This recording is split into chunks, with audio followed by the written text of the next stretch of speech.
વિંજલપર આહિર સમાજમાં આજે બોરનું ખાતમુહૂર્ત સર્વે ગ્રામજનોની હાજરીમાં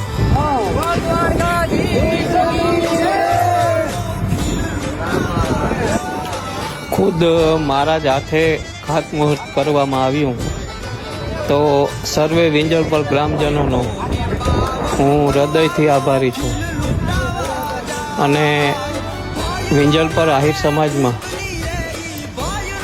બોરમાં ખૂબ જ પાણી થાય એવી મારા દ્વારકાધીશને પ્રાર્થના.